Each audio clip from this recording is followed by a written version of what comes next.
औज़ुबिल्लाहिमिनश्शैतानिर्रजीम बिस्मिल्लाहिर्रहमानिर्रहीम। Kashif Akbar Balaj real estate के platform से welcome to my new vlog और खुशामदीद मेरे व्यूअर्स को। सबसे पहले आप लोगों का बहुत शुक्रिया जिस तरह आप फीडबैक दे रहे हैं मुझे, और मैं भी कोशिश कर रहा हूँ पूरी कि आपको उन चीज़ों के बारे में इंफॉर्मेशन दूँ जो कोई और नहीं दे रहा। अभी आज हम डिस्कस करेंगे 9 प्रिज्म में जब कोई बायर बाइंग के लिए आता है तो वो अपने माइंड में क्या चीज़ें लेके आता है और वो कहाँ पे गलती करता है जिसकी वजह से वो अपनी उस प्राइस ब्रैकेट में जो उसका अपना बजट है और उसमें वो बाइंग करना चाहता है। हमारे पास बहुत से क्लाइंट आते हैं और हर तरह के क्लाइंट आते हैं। किसी को हम जोन सा है उसी तरह ही लेके चलते हैं जिस तरह वो चाह रहा होता है, और जो कुछ क्लाइंट होते हैं जो गाइडनेस भी चाहते हैं, इंफॉर्मेशन भी चाहते हैं और प्रॉपर मैप को रीड करते हैं वो, और वो समझते हैं कि क्या कल को कहाँ पे बेहतर एप्रिसिएशन आ सकती है और कहाँ पे बाइंग करना बेहतर रहेगा। देखिए, हर बंदा अपनी सोच के मुताबिक बाइंग करता है और जितनी उसके पास इंफॉर्मेशन होती है, या कुछ क्लाइंट ऐसे होते हैं कि वो चलते फिरते जब वो मुख्तलिफ डीलर से, मुख्तलिफ रियल्टर से होते हुए, अपने जो एडवाइज़र्स हैं उनसे होते हुए जब आते हैं तो उनको कोई ना कोई ऐसी बात एक क्लिक कर जाती है जिस पे वो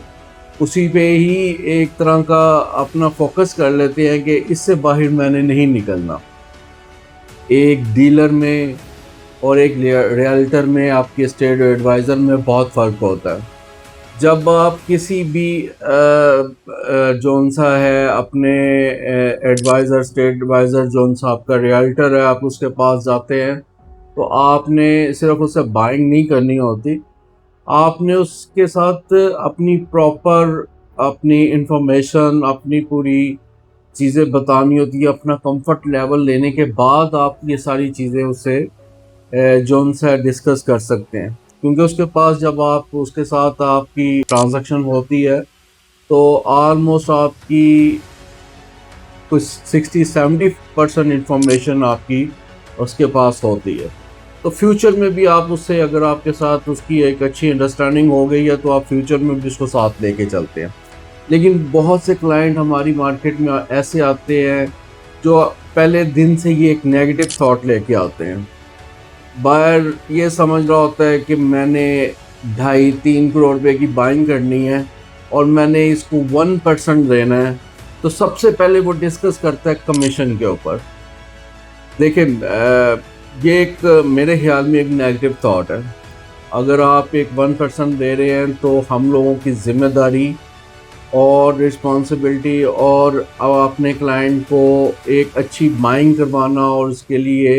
एक सहूलत के साथ उसको उसकी ट्रांजैक्शन कंप्लीट करवाना एक आसान काम नहीं है। डीएचए के मामला तब इतने इजी नहीं रह गए कि हम एक प्लॉट सिर्फ बाय कर लेते हैं और उसके बाद उसको ट्रांसफ़र ईज़िली करवा लें। उसमें बहुत से मसले मसाइल अभी हैं, और जितना ये हेक्टिक जॉब हो गई है इसमें आप अगर ये सोचते हैं कि 1% एक बंदा बैठा बैठा और सिर्फ फ़ोन कॉल्स पे चीज़ों को मैनेज कर रहा है, तो ये बिल्कुल उसके एक गलत चीज़ है। हम जब भी कोई ट्रांजैक्शन करते हैं तो हम उसके पैसों की एक रिस्पॉन्सिबिलिटी लेते हैं, फिर उसकी पूरी एक ट्रांजैक्शन की एक रिस्पॉन्सिबिलिटी हमारे पीछे होती है, हमारे पे बर्डन होता है, हम उसको साथ लेके चल रहे होते हैं और उसको पूरी तरह गाइड करते हैं कि कहाँ पे वो क्या चीज़ें हो सकती हैं, क्या है। क्योंकि पिछले कुछ अरसे में डीएचए ने अपने मामलात इतनी स्पीड से चेंज किए हैं कि वो सम टाइम हमें भी चीज़ों का अंदाज़ा नहीं होता कि इसका ये प्रोसीजर किस तरह थ्रू होगा। वो जब हम प्रैक्टिस करते हैं 2, 3, 4, 6 माह के बाद जाके चीज़ें इस कदर तेज़ी से चेंज होती हैं कि वो बार बार हमें ये चीज़ें समझनी पड़ती हैं। बहरहाल, जब मैं एक बायर को एक सजेशन और एक मशवरा देना चाहूँगा, जब भी वो अपनी बाइंग के लिए आता है तो सबसे पहले एक अच्छा एडवाइज़र, एक अच्छा रियल्टर ढूंढे। जो आपको प्रॉपर आपकी प्राइस ब्रैकेट, आपकी जो आपकी बजट है उसमें रहते हुए आपको बताए कि आपके लिए कौन कौन सा पोर्शन बेस्ट हो सकता है, जहाँ पे आप बाइंग करेंगे तो अप्रिसिएशन, या आप घर बनाएंगे तो बेस्ट आपके लिए बाइंग होगी।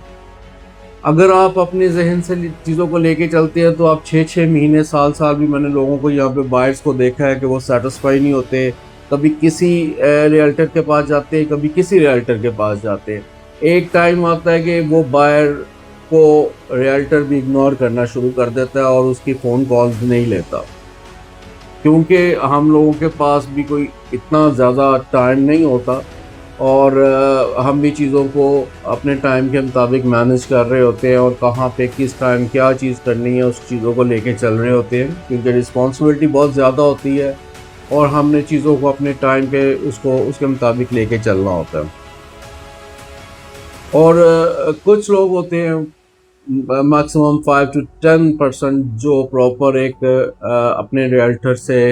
प्रॉपर गाइडेंस लेते हैं और उससे पूछते हैं कि ये वाली मेरी बजट है, मैं इसमें किस पोर्शन में मुझे मिल सकती है चीज़, और मैं मुझे कहाँ पे जाना चाहिए।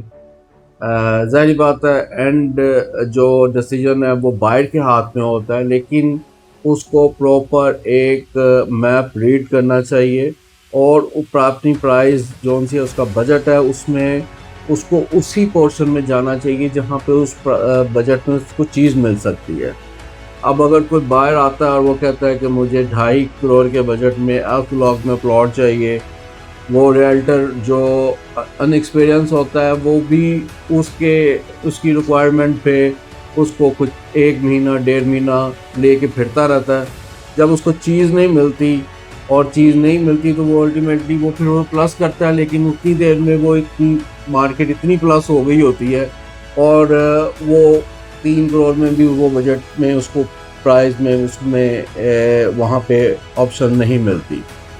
जब आज से 2-3 माह पहले जब प्राइजेस अप्रिशिएट बहुत स्पीड से हो रही थी तो बहुत से बायर मेरे साथ अटैच थे जिनको मैं समझाता रहा कि आप ये वाली जो आपकी बजट है इसमें ये बहुत अच्छी ऑप्शन है, आप ये जो उनसे बाय कर लें। फ्यूचर बहुत जल्दी में आपको इंशाल्लाह ताला अगले 2-3 माह में इसमें अच्छी अप्रिसिएशन आफ्टर बजट आपको मिल जाएगी। और इसमें इस जो आपका बजट है इसमें आपको नेक्स्ट 2 मंथ के बाद कोई ऑप्शन नहीं मिल रही। काफ़ी लोगों ने मेरी जो सजेशन जो मैंने उनको अपनी एक्सपीरियंस से चीज़ें बताई, उन्होंने कुछ ने अमल किया और आज अच्छी बाइंग करके बैठे हुए हैं, और कुछ ने जो ये समझते थे कि नहीं मुझे अपनी इसी बजट में इससे बेहतर प्लॉट चाहिए, आज वो ही प्लॉट 50-50 60-60 लाख रुपया अपनी एप्रिसिएशन के साथ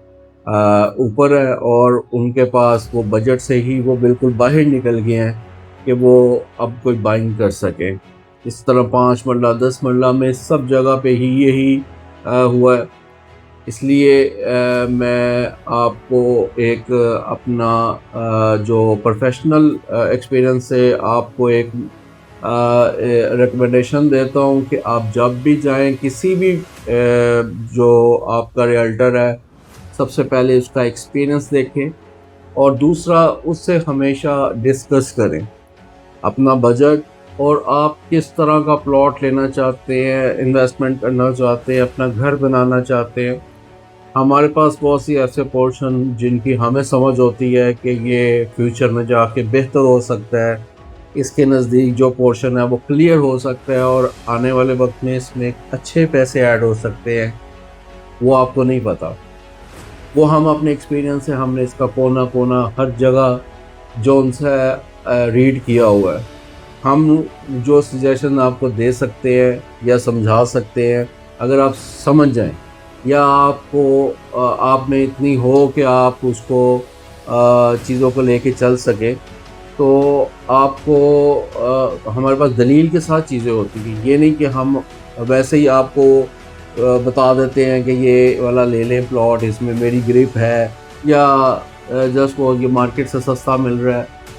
हम उसको प्रॉपर आपको पूरी एक उसकी दलील के साथ बताएंगे कि यहाँ पे आपकी बाइंग क्यों बेहतर है। तो अपने रियल्टर्स पे ट्रस्ट वाला बंदा ढूंढें और जिस पे आप ट्रस्ट कर सकें, और बाइंग वहाँ पे करें जहाँ पे आपके बजट के मुताबिक आपको बेहतर। जब आप अपने मैक्स बजट के साथ आते हैं 3.5 पौने 4 तो आप कहीं पे भी बाइंग कर सकते हैं, अपनी प्राइम लोकेशन आपको मिल जाएगी। लेकिन अब जब 2-2.5 के बजट में आती है तो ये एक ट्रिकी जोन सा आपका बजट है। इसमें आपकी अच्छी बाइंग जोन सी है ना, वो तभी हो सकती है जब आप एक प्रोफेशनल रियल्टर के साथ मिलके बाइंग करें। बहुत शुक्रिया काशिफ अकबर, बालाज रियल एस्टेट के प्लेटफॉर्म से। अल्लाह हाफिज़।